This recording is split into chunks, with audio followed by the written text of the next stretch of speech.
Quer investir ou já investiu em BRCA11 e quer descobrir se é uma boa? Vem cá que a gente vai fazer uma análise completa do fundo. Aqui em agosto de 2024, o fundo possuía 12 propriedades, 472 mil metros quadrados de área bruta locável, a famosa ABL, 6% de vacância física, que no mês de outubro provavelmente vai vir em 1,5 devido ao contrato de locação com a Magazine Luiza, a gente vai comentar um pouquinho mais sobre isso. E aí, o prazo médio de remanescência dos contratos é de 5,4 anos, que, diante a média logística hoje, dos fundos imobiliários hoje, é um prazo confortável. Além disso, quase 40% dos contratos são atípicos. Esse fundo é um fundo bem estável, é um fundo que ele não tem uma performance muito acima da média, não é uma coisa estrondosa, não é como se a gestão estivesse fazendo algo de outro mundo, mas é um fundo que ele vem dia após dia fazendo o dever de casa, ele vem dia após dia melhorando as condições, entregando mais resultados. Então, é um fundo ali que de vez em quando em campo dá uma assistência, faz um gol, faz uma bela defesa, mas não é nenhum jogador, nenhum fundo extraordinário aqui que, meu Deus do céu, todo mundo tem que ter na carteira. Agora, é um fundo defensivo. Só tem um ponto de atenção que eu gosto de analisar bem nesse fundo, porque ele é um dos maiores fundos imobiliários logísticos da Bolsa hoje. Só que mesmo assim, a taxa dele, a taxa para gerir, a taxa para administrar, a taxa até de performance do fundo são muito altas, então é um fundo bem caro para você que é cotista ou para você que pensa em virar cotista, é um fundo bem caro. Tanto é que você pode ver aqui que em junho de 24 a taxa de performance foi equivalente a 4 milhões, paga ali no final do semestre. A taxa de gestão é 1%, que é um valor aí na média, um pouco acima da média, um valor na média, tranquilo, mas o que é realmente impressionante aqui é a taxa de performance, que é 20% do que o fundo distribuir acima de 6%. Ou seja, ele está te dando 6%, acima de 6% ele vai querer 20% disso. 6% não é um resultado extraordinário, não é um resultado que você fala, poxa, a partir daqui eu acho justo entregar uma performance como um extra para você. 6% é um valor ali que ele vai sempre conseguir bater, não é como se em algum ano isso aí fosse algo que ele não realmente, ele foi lá e fez algo extraordinário e conseguiu bater 6%. Não, 6% é um valor que todo ano ele vai recolher essa taxa de performance porque é um valor bem baixo. É um valor que se ele colocar na Selic ele vai tirar 20% de 6%. Então ele vai tirar um valor, vai tirar aí mais de 1% só de taxa de performance se ele colocar na Selic. Então não é um valor que não é uma taxa de performance justa, diferente do RBRP, que a gente fez o vídeo aqui no canal esses dias, vou deixar aqui no card. Então é um fundo um pouco caro. Além disso, ele não mostra isso na DRE, acho que uma falta um pouco de transparência ali, mas o lucro caixa acumulado não distribuído é de quase 12 milhões. Então ele tem 12 milhões ali em caixa para poder colocar mais no rendimento, ou a reserva dele, né? A reserva do fundo é de 12 milhões, então é um valor interessante ali. Além disso, aqui ele mostra que em São Paulo representa 50% do portfólio, o resto ali está diversificado em outras regiões, mas 60% do fundo é last mile e 40% do fundo são centros de distribuição. Qual que é a diferença desses dois? Muitas pessoas não sabem, elas interpretam last mile como o último ponto de entrega e é isso, elas não exemplificam como que funciona esse setor logístico. Funciona da seguinte forma, aqui eu tenho um ponto de coleta ou, por exemplo, um armazém da empresa. Então, a Multilaser, por exemplo, que tem alguns galpões logísticos, ela vai ter uma fábrica em Extrema, em Minas Gerais. Dessa fábrica, a empresa precisa de um armazém para colocar todos os produtos dela, para estocar todos os produtos dela, ou um centro de distribuição, pode ser os dois. Vamos supor que ela tem um armazém. Então ela tem um armazém aqui, desse armazém é onde está todos os produtos da empresa. Só que todos esses produtos vão ser espalhados pelo Brasil inteiro.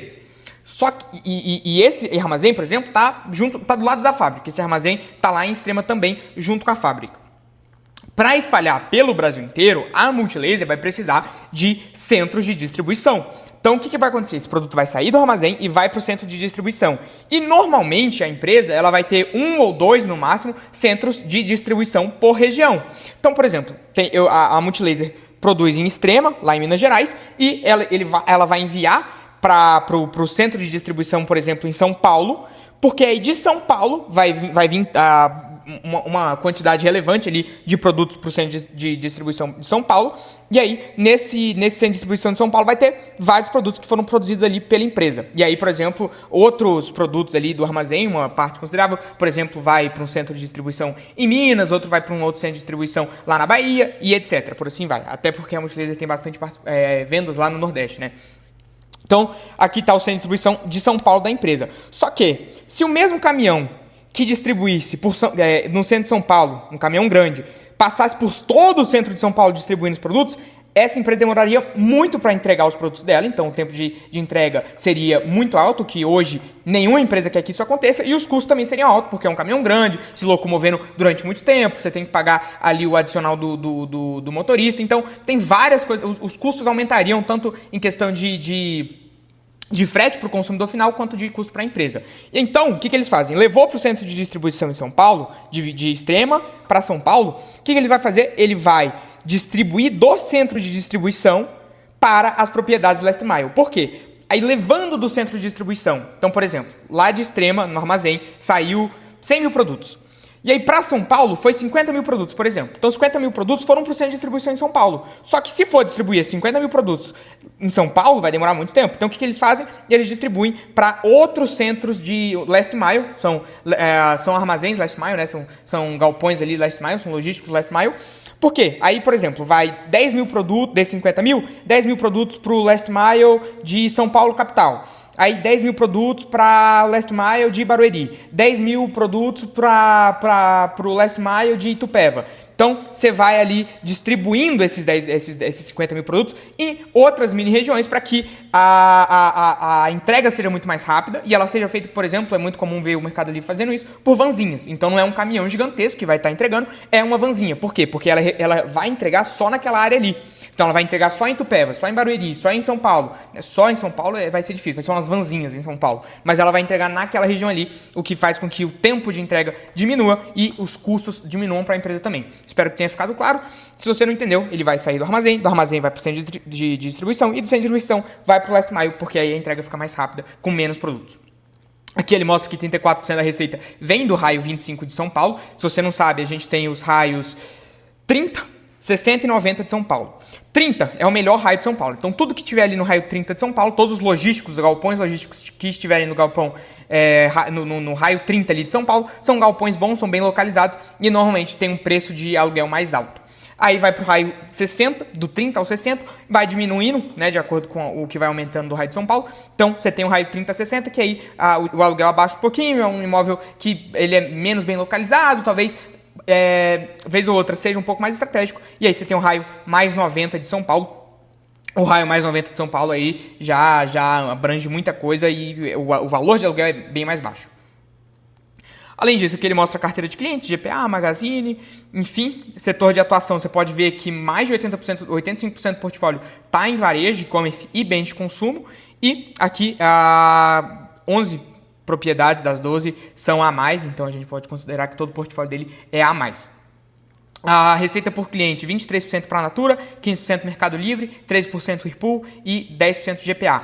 Natura você tem que ficar de olho, porque inclusive ela rescindiu o contrato, a gente vai dar uma olhadinha aqui. A Natura rescindiu um contrato que ela tinha lá, que representava quase 5% da BL, que vai dar uma diferença aí de 0,03 por cota. Então é importante ficar de olho em Natura, porque ela está passando por alguns problemas e pode ser que ela venha a rescindir mais contratos e é o maior locatário do fundo, então é importante ficar de olho em relação a isso também. E aqui ele conta que o contrato que foi celebrado com a Magazine, a gente vai comentar um pouquinho mais dele aqui, é um contrato que vai tirar a vacância de 6%, a vacância física de 6% para 1,5%, então é um contrato aí que abrange muita área física para o fundo, tirou a vacância ali de 38% do imóvel para 10%, então foi 30% aí de locação, interessante. A única coisa que eu acho que a gente pode atentar aqui para analisar se foi algo bem feito ou não, é o tempo de carência e desconto que esse fundo que a Magazine vai ter. A Magazine vai ter 1 ano de carência e desconto para poder fazer essa nova alocação. 3 meses de carência, ou seja, durante 3 meses a vacância financeira do fundo vai continuar igual, em 8%, e depois desses 3 meses, por mais 9 meses, depois desses 3 meses, ela vai ter um desconto de R$ 3,65 por metro quadrado. Vamos colocar ali que o metro quadrado desse galpão, eu não vou calcular aqui, mas deve estar em torno de R$ 25, R$ 30, então vai ter um desconto ali de quase 10%.